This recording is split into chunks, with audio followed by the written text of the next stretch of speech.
Shalom, selamat pagi Bapak Ibu Saudaraku yang dikasihi Tuhan. Berjumpa lagi dengan saya Hezkiel Wijaya di kesempatan pagi hari yang indah ini. Tema perenungan kita pagi hari ini berbicara tentang memilih hidup berbahagia atau memilih hidup penuh dengan beban. Pada hakikatnya Tuhan tidak pernah menciptakan beban, kesukaran, penderitaan di dalam kehidupan manusia. Pada hakikatnya Tuhan merencanakan kehidupan kita untuk kita bisa menikmati setiap karya, setiap anugerah yang terbaik yang daripada Tuhan. Tetapi di zaman sekarang kita perhatikan bagaimana kita lihat di sekeliling kita. Sepertinya semua orang sedang memikul beban yang sangat berat sampai akhirnya mereka lupa untuk berjalan dan hidup bersama dengan Sang Penciptanya. Ada banyak orang malah menomorduakan Sang Pencipta, melebihi dari pekerjaan, melebihi dari usaha, melebihi dari studi, melebihi dari hobi, kesenangannya. Tuhan bisa nomor 2, urutan nomor 3, nomor 4 dari prioritas hidupnya. Padahal seharusnya Tuhan menciptakan kita manusia adalah menjadikan Tuhan prioritas nomor 1 di dalam kehidupan kita. Setelah itu prioritas nomor 2 dan selanjutnya adalah berbicara tentang bagaimana kita hidup di dalam rencana Tuhan dan mengerjakan segala sesuatunya seturut dengan rencananya. Bapak Ibu Saudaraku, kejatuhan manusia membuat manusia jauh dari Tuhan. Dan kebiasaan jauh dari Tuhan itu membuat manusia tidak merasa ketika mereka jauh dari Tuhan. Banyak manusia merasa biasa-biasa saja, baik-baik saja, tidak ada masalah. Sekalipun mereka mengalami banyak kesulitan demi kesulitan, mereka tidak sadari bahwa setiap kesulitan, setiap beban yang mereka pikul adalah akibat dari terputusnya hubungan mereka dengan Tuhan. Kejadian pasal kedua, ayat yang ke-15 sampai ayat yang ke-17 berbicara tentang titik di mana seandainya manusia taat kepada perintah Tuhan, mereka akan hidup di dalam kebahagiaan. Tetapi karena pilihan manusia salah, sehingga manusia harus hidup penuh dengan beban.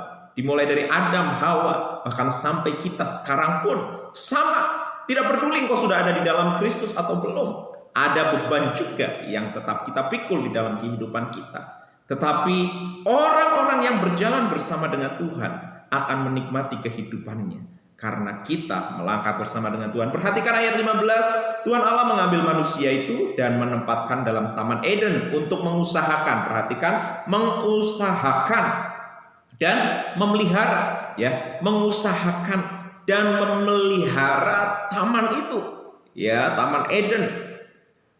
Lalu Tuhan Allah memberi perintah. Perhatikan perintah yang Tuhan beri kepada manusia. Semua pohon dalam taman ini boleh kau makan buahnya dengan bebas.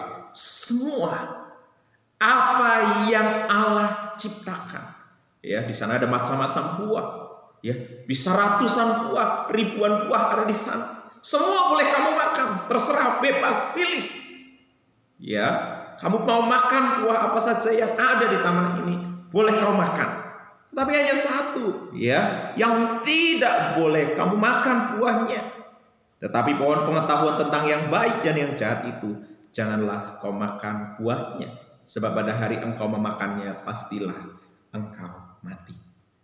Beban, penderitaan, bahkan kebinasaan atas hidup manusia dimulai ketika manusia tidak taat kepada perintah Tuhan. Ketidaktaatan kepada perintah Tuhan selalu menghadirkan beban, permasalahan, kesulitan, bahkan kehancuran, bahkan lebih parah daripada itu adalah kebinasaan. Banyak manusia tidak bisa menikmati hidupnya. Banyak manusia hidup penuh dengan kekhawatiran dan ketakutan. Memang sejak manusia jatuh dalam dosa, itulah yang terjadi di dalam kehidupan manusia. Padahal kekhawatiran, ketakutan, beban yang dipikul seharusnya tidak perlu kita bawa dalam hidup kita. Tetapi karena ketidaktaatan, kita sepertinya sedang membungkuk penuh dengan beban berat di dalam hidup ini. Tetapi orang-orang yang mengerti rencana Tuhan, dia akan berbalik kepada rancangan dan rencananya, yaitu hidup di dalam ketaatan. Ketaatan tidak akan pernah bisa dimulai tanpa adanya persekutuan. Persekutuan dengan Tuhan, relasi yang baik dengan Tuhan akan membawa kita pada satu titik pengertian akan setiap perintah-perintahnya, akan setiap ketetapan-ketetapannya. Di dalam persekutuan Tuhan memberitahukan isi hatinya. Di dalam persekutuan itu isi hatinya dicurahkan. Saat isi hatinya dicurahkan, disitulah kita melakukan setiap kebenaran demi kebenaran firman Tuhan. Hidup kita memang tidak beda jauh dengan orang pada umumnya. Kita masih hidup di dunia, memikul persoalan yang sama. Seperti berbicara tentang makan, minum, dan kebutuhan hidup. Kita masih berpikir layaknya manusia berpikir. Kita memikirkan tentang masa depan, kita memikirkan tentang keluarga, kita memikirkan tentang banyak hal, usaha, pekerjaan, studi, bisnis, dan lain sebagainya. Tetapi orang-orang yang ada di dalam Tuhan tidak lagi menjadikan usaha, pekerjaan, makan, minum, dan segala sesuatu secara materi itu menjadi fokus atau prioritas utama. Prioritas utama hidup orang yang mengasihi Tuhan seharusnya adalah Tuhan. Bagaimana ketika dia bangun pagi, bukan hal perkara dunia yang dicari, tetapi dia akan langsung mencari Tuhan dan bersekutu dengan Tuhan. Bagaimana ia akan mendengarkan suara hatinya, karena ketaatan tidak akan pernah bisa dimulai dengan firman. Ketaatan hanya bisa dimulai ketika kita tahu firman-Nya dan melakukan firman. Makanya tujuan utama Tuhan menciptakan manusia bukan berbicara tentang mengusahakan Taman Eden, tetapi berbicara tentang persekutuan dengan Tuhan, berjalan dengan Tuhan, menjadikan prioritas utama dalam hidup manusia itu Tuhan. Baru yang kedua, manusia mengusahakan apa yang Tuhan ciptakan. Manusia mengerjakan, menata, merawat, mengatur, mengelola, karena manusia diciptakan Tuhan untuk menjadi penata layan. Karena pada hakikatnya semua perkara dunia adalah milik Tuhan.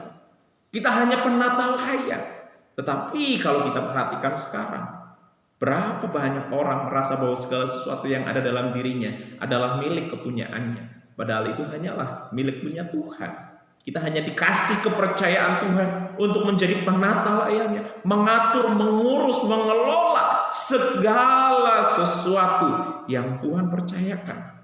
Dan banyak orang hidupnya akhirnya tidak berbahagia karena mereka merasa usaha ini milik saya, keluarga ini milik saya, masa depan ini milik saya, ini semua milik saya. Sehingga akhirnya apa? Milik saya itu menjadi beban yang dipikul. Seharusnya manusia tidak perlu pikul itu. Manusia perlu pikul adalah berjalan bersama dengan Tuhan, mengerti isi hatinya, mengerti suaranya, melangkah berjalan. Dan jikalau Tuhan kasih kepercayaan engkau usaha, Tuhan kasih percaya engkau keluarga, Tuhan kasih percaya engkau studi, Tuhan kasih percaya engkau untuk mengembangkan kapasitas dalam hidupmu, Tuhan kasih percaya segala sesuatu dalam hidupmu, engkau tidak lagi melihat oh itu milikku, tetapi itu milik Tuhan. Kita mengerjakannya, tetapi kita menyadari aku gak bisa kerjakan itu semua tanpa Tuhan. Sebab itu aku harus hidup berjalan bersama dengan Tuhan. Dan orang-orang yang memiliki pengertian ini akan berjalan di dalam kebahagiaan yang sejati. Kebahagiaan yang sejati adalah saat setiap hari kita mengerjakan segala perkara dunia bersama dengan Tuhan, dan kita melangkah setiap hari bersama dengan Tuhan. Tujuannya adalah semua yang kita kerjakan bersama dengan Tuhan, untuk Tuhan, bagi kemuliaan nama Tuhan. Dan ketika Tuhan melakukan karya yang terbaik melalui hidup kita, semua glory bagi Tuhan, kemuliaan bagi Tuhan. Tidak ada kebanggaan yang lebih daripada hal selain Tuhan yang dipermuliakan. Itulah kebahagiaan yang sejati yang seharusnya kita miliki di dalam hidup ini. Hidup kita tidak diperbudak oleh perkara-perkara dunia.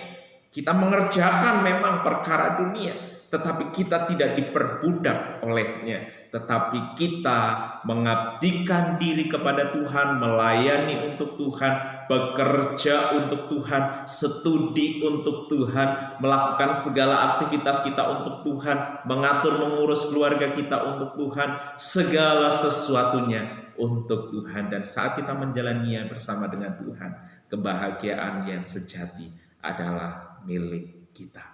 Tuhan Yesus memberkati kita semua. Jalani hari ini bersama dengan Tuhan. Kerjakan pekerjaanmu hari ini untuk Tuhan, dengan Tuhan. Tuhan memberkati kita semua. Kita bersama-sama berdoa dan bersyukur untuk firman yang boleh kami renungkan bersama di kesempatan pagi hari ini. Terima kasih Tuhan, Engkau merancangkan hal-hal yang terbaik dalam hidup kami. Ampuni atas setiap kejatuhan kami di dalam pengiringan kami kepada Tuhan. Jikalau kadang kami seringkali mencodongkan hidup kami hanya kepada perkara-perkara materi, perkara-perkara duniawi, sehingga akhirnya kadang kami melupakan apa yang seharusnya menjadi prioritas dalam hidup kami, yaitu melakukan kebenaran-kebenaran firman-Mu dan menjadikan Engkau prioritas utama di dalam kehidupan kami. Untuk itu kami menyerahkan seluruh kehidupan kami hari ini.